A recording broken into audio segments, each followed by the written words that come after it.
Well, let's continue with Samson, because in the first 4 verses of chapter 14, we see a problem.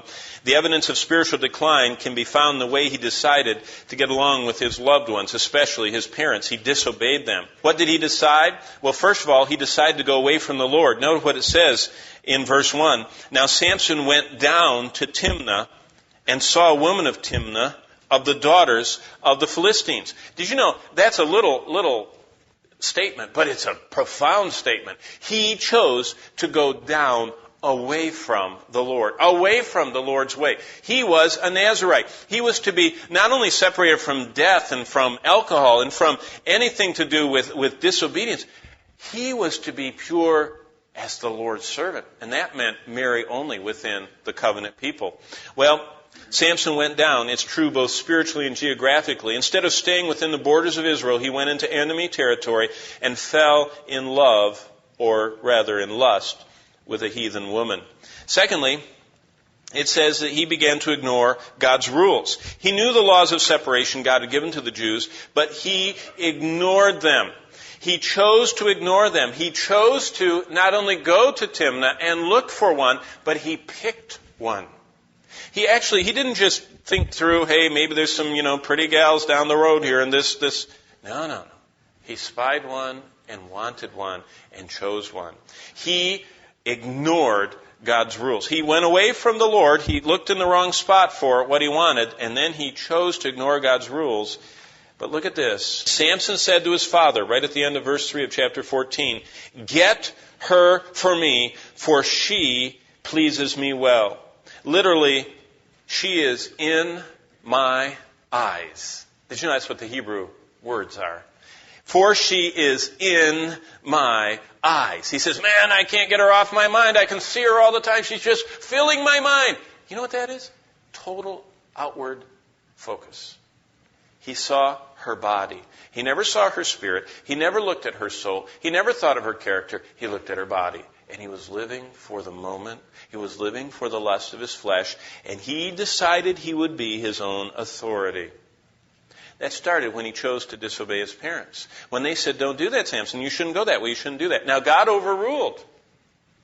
Because God, knowing his propensity, knowing his lust, was going to use this as a vehicle of his judgment on the Philistines. But Samson was still responsible. Be not deceived. God is not mocked. What he sowed, he's going to reap.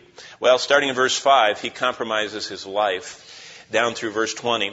In those days, parents were supposed to arrange for a marriage, and there was a several-month period between the engagement and the wedding. And when Samson was in this time period, it says in verse 5, he went down to Timnah with his father and mother and came to the vineyard.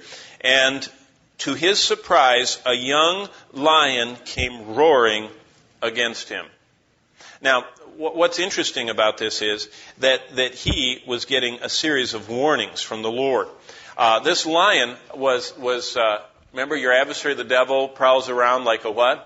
A roaring lion. I mean, what a picture. I mean, the devil wanted to use him for his purposes. Samson was going that direction, following his lust, and the Lord sends him an ominous warning. This roaring lion just attacks him and comes out. Now, look what happens. It says, and verse 6, the Spirit of the Lord came mightily upon him, and he tore the lion apart, as one would have torn apart a young goat, though he had nothing in his hands. But he didn't tell his father and mother what he had done.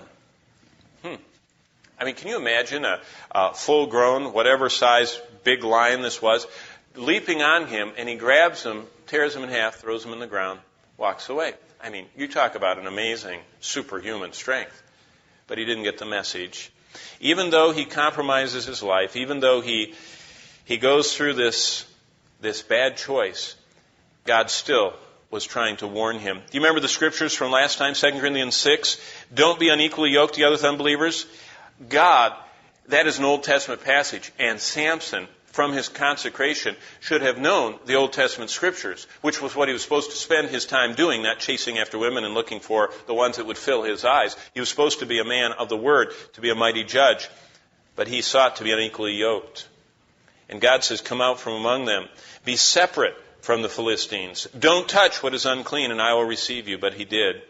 You remember what James, we studied last week, says, if we are the friend of the world as going down to Philistia and picking a wife from Philistia speaks of, then we're the enemy of God. And God was warning him.